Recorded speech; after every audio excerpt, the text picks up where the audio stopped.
What's up everybody, this is Ven, and I welcome you to the M.O.C Spotlight, where we take apart what you build. For today's episode, we're not going to be going over a creation, we're going to be doing that special thing again, where I look back and reflect on a couple of creations I've reviewed since the last time I made this kind of video. So, just like before, I'm going to acknowledge a couple of comments and questions that you guys left for me on the videos. So first, let's get a couple of questions out of the way.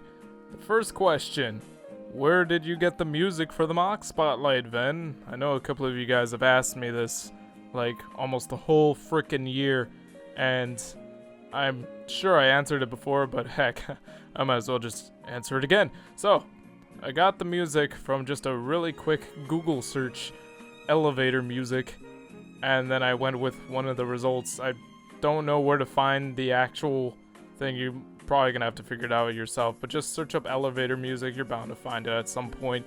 That said, I did not make the music, I just found it. Next question: can I submit M.O.Cs directly to the Spotlight? No, you cannot. At least not directly. The way this works is that I go out and find M.O.Cs to throw up on the Spotlight, because I feel that they deserve the attention. So if you were to just send me your creation, it's kind of like you're asking for attention, and you know, that's cool and all. I know all of you guys really want to get your creations recognized and have your creativity appreciated by a lot of people or whatever, but for one thing, it would kind of be a little tough for me to keep up with that kind of thing if everybody is going to be sending me creations. I mean, it was hard enough to do that when I was making on eBay today, keeping up with all the stuff that you guys sent me in the messages. Yeah, nah, I don't think I can do that, and I don't think it's necessary. Which leads to the next question: how do I get my M.O.C on the M.O.C Spotlight?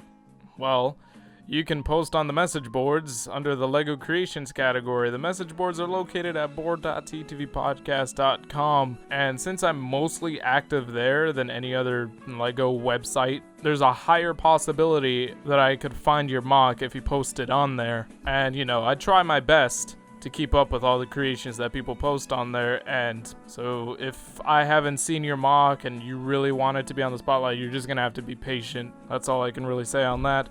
And if you feel like you're incapable of being featured on the Spotlight, just remember, I try to maintain a variety of different creations on the Spotlight, so long as I just find them interesting. You know, just get creative with your M.O.Cs, throw in all the ideas that you think are cool, and that's all you have to do. And I'll know you will have done that successfully when I see the M.O.C myself.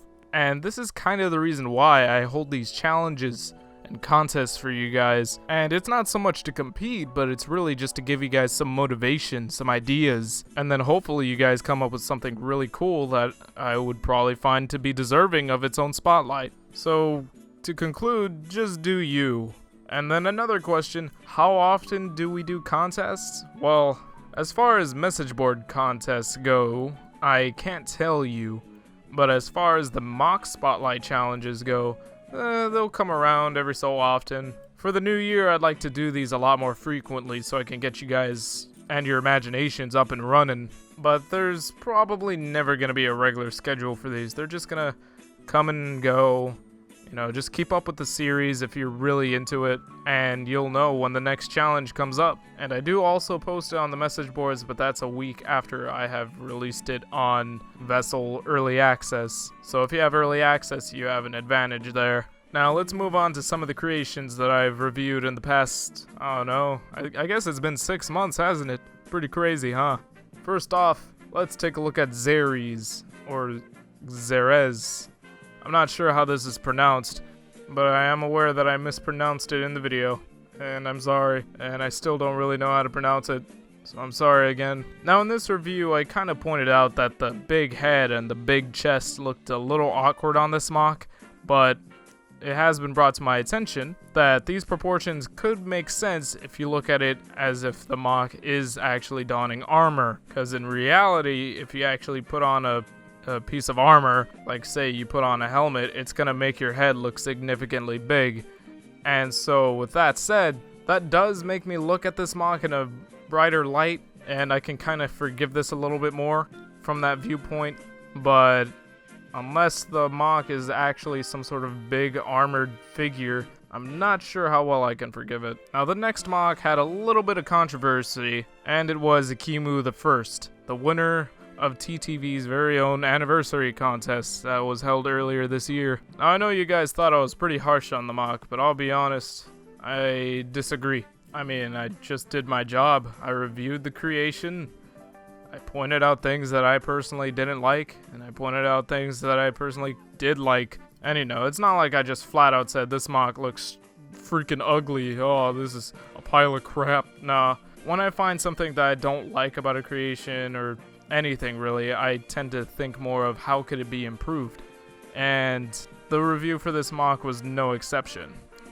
I felt that it could be much better than how it is at the moment. You know, it could have been a lot more creative, the color scheme could have been handled a little bit better, this, that, and whatever else I pointed out in the video. And none of that is to demean the mock or to insult the creator. If anything, I'm trying to help and hopefully point out some things that I think the viewers could probably take into consideration should they make their own creations. And of course, this is all based on my opinion. You guys can very much disagree with me all you want and point out some things that I might be wrong about, and I'm totally fine with that. That's what this video is for, really. Next acknowledgement I'll make regards Shaku Yaku.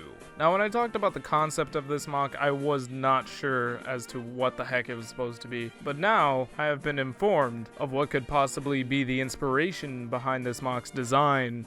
So first of all, Shaku Yaku is apparently a translation for a peony. You know, a pretty distinct looking flower with all these petals and stuff going around. And this actually brings some sense to this lower half of the mock, where it kind of looks like it's emulating the same sort of aesthetic, like some kind of creature is blooming out of a flower, and this whole construction down here are the petals and such and such. So from that perspective, it actually brings this mock into a little bit more sense and makes it a lot easier to understand what I'm looking at. And that said, this mock looks a lot better to me now. Next up was Dia, the predecessor of Light, where in this review, I questioned the concept of creating a being of light that sports spikes as a part of his aesthetic, because I kind of affiliate spikes with, or as a darker characteristic. But I guess that's actually part of the backstory that I missed out.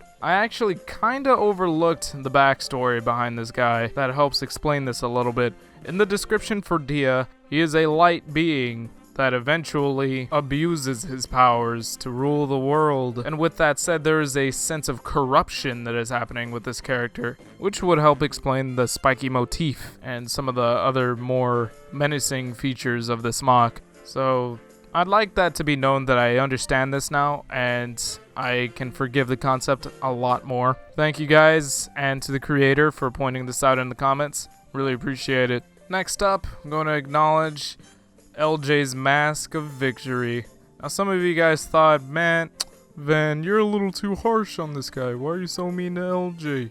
Why are you so mean to his mask? Why'd you give him such a low score? Well, let me make it known that I was not actually trying to antagonize LJ. This is just a mere friendly jab at a co-host. And as for the score, I actually think I did LJ a favor. Because you know what? He feels proud knowing that he's the only one to be featured on the Mock Spotlight to have a score of 1 out of 15. I swear, you give that guy a nosebleed, he's still gonna find a way to win the fight. But now, don't worry guys, we're on good terms. And finally, something regarding Phazon, the Corruptor. Does this guy have a head? This was an actual question that was left in the comments, and you know what? He does. It was a little hard for me to spot as well, but here's the head. It's this dark blue staff piece. I mean, obviously the head is not just the staff piece, but that's where you can find it. The staff piece is merely just a detail on what would be a very unnoticeable head. And yeah, it already is hard to see. You know, I think what probably would have solved the problem is if the staff was left as silver, to kind of stick out and grab your attention a little bit more. And it doesn't help that it blends in so much with the blue, cumbersome design.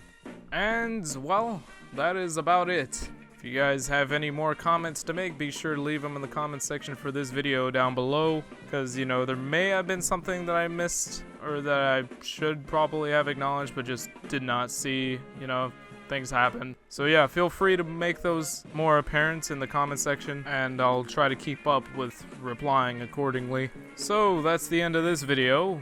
Tune in next time, where I'll be going over the winner of the video game challenge, because by this point, the contest will be over, and I will have picked out the winner. So thank you all for watching. Again, you are more than welcome to post your own creations on the message boards at board.ttppodcast.com under the LEGO Creations category. So if I don't see you there, I'll see you all next time.